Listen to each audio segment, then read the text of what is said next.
प्रशासन के सामने एक बात कहना चाहता हूं। हमारे बजट की धरातल पर जब पालना की बात आती है, उस स्थान पर हम निश्चित रूप से विफल होने की स्थिति में रहते हैं। उस स्थान पर हमारे बजट की निश्चितता की पालना हो और हर कार्य की जो सदन में घोषणा की गई हो उसको अंतिम छोर तक पहुंचाया जाए। माननीय सभापति महोदय, मैं इसमें सबसे एक गंभीर बात, ग्रीन बजट की बात सब लोग कर रहे हैं, मैं उसी बात से शुरू करना चाहता हूं। ग्रीन बजट, एक पेड़ मां के नाम जो अभियान चलाया, ये एक धन्यवाद के पात्र है माननीय मुख्यमंत्री महोदय। लेकिन हम इस बात पर गौर नहीं कर रहे कि इस पेड़ को, जो खेजड़ी राजस्थान प्रदेश का सबसे महत्वपूर्ण पेड़ है, उसकी कटाई इस राजस्थान में जिस हद से हो रही है, आप कितने भी पेड़ लगा लें, राजस्थान में आप पेड़ लगाकर पूर्ति नहीं कर पाएंगे।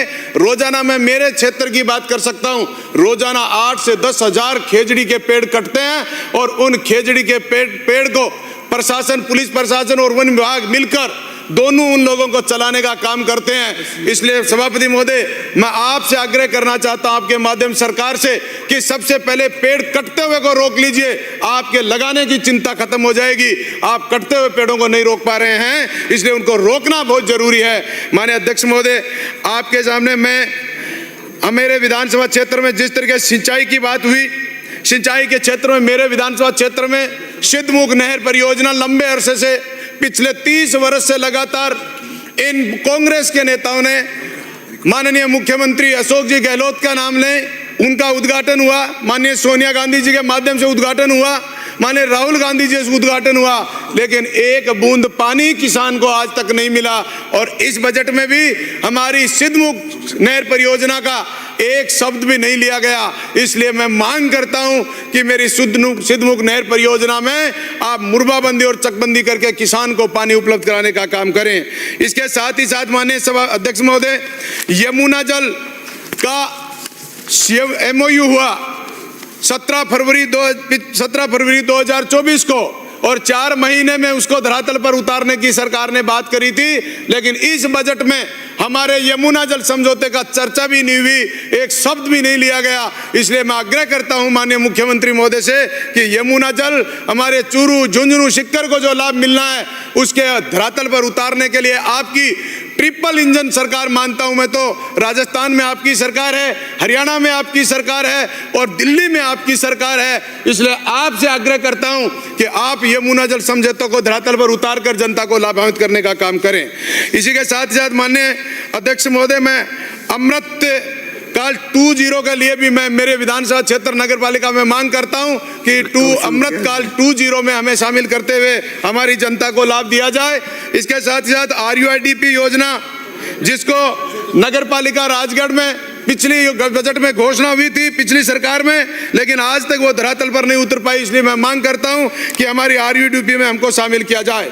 माननीय अध्यक्ष महोदय, एक हमारी बहुत बड़ी राजस्थान की जनता की मांग है, EWSC सरलीकरण के प्रस्ताव को लेकर लंबे समय से हमारे क्षेत्र के हर क्षेत्र से विधायक मांग करते हैं, और इस EWS के सरलीकरण का प्रस्ताव सदन में लेकर केंद्र सरकार को भेजा जाए। जिस तरीके से राजस्थान में EWS लागू किया गया है, उसी तर्ज पर इस केंद्र सरकार की नौकरियों में भी EWS को सरलीकरण करके लागू किया जाए। जिसके जन सुनवाई केंद्र की घोषणा माननीय मुख्यमंत्री महोदय ने की, MLA जन सुनवाई केंद्र बनेंगे, मैं वो स्वागत करता हूं, धन्यवाद के पात्र हैं माननीय मुख्यमंत्री महोदय। लेकिन 10 लाख में जन सुनवाई केंद्र नहीं बन पाएगा। इसलिए इस राशि को बढ़ाकर 25 लाख कम से कम किया जाए, और उस 25 लाख में विधायक कोष से 10 लाख जो राशि करी है, उसको 15 लाख राज्य सरकार दे, जिससे जन सुनवाई केंद्र अच्छा बन सके। इसके साथ साथ मैं तो माननीय सदस्यों की तरफ से मांग आती है, हमारा विधायक कोष पिछली सरकार ने बढ़ाया, 5 करोड़ रुपए किया।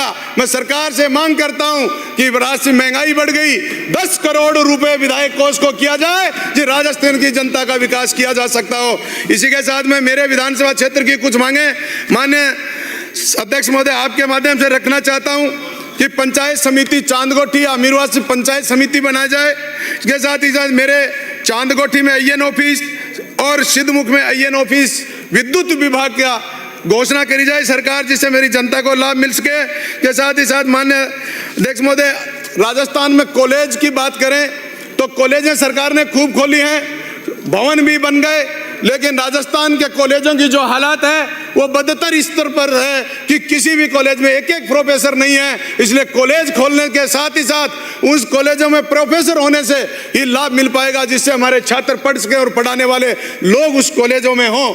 ऐसी स्थिति है। माननीय सभापति अध्यक्ष महोदय, आपके साथ मैं ये भी मांग करना चाहता हूँ, मेरे विधानसभा क्षेत्र में चांदगोटी रामपुरा में पीएचसी खोली जाए, रामपुरा में सरकारी महाविद्यालय खोला जाए, चांदगोटी में खेल का बहुत बड़ा एक स्थान है, चांदगोटी में जिम का स्थान बड़ा केंद्र करा जाए, वहाँ खिलाड़ियों ने अंतर्राष्ट्रीय लेवल पर अपना नाम रोशन करने का काम किया है।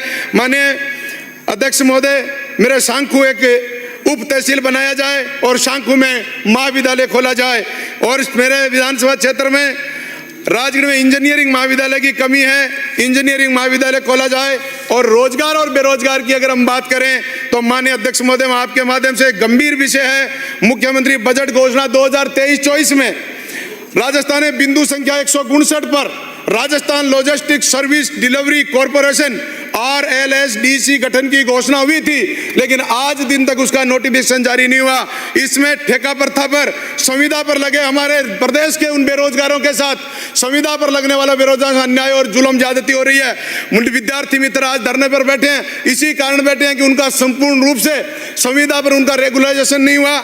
युवा मित्रों को जिस तरीके से बाहर भेजने का काम हुआ 5000 लोगों का, उसी का कारण है कि वो संविदा पर थे, वो ठेका प्रथा में थे। इसलिए इस बोर्ड का गठन करके हमारे प्रदेश में हर विभाग में जो संविदा पे लगे कर्मचारी अधिकारी जिनको लगाया है उनको नियमित करने के लिए इस बोर्ड का गठन का नोटिफिकेशन जारी किया जाए और उनके हो रहे शोषण को संरक्षित करने का काम करें।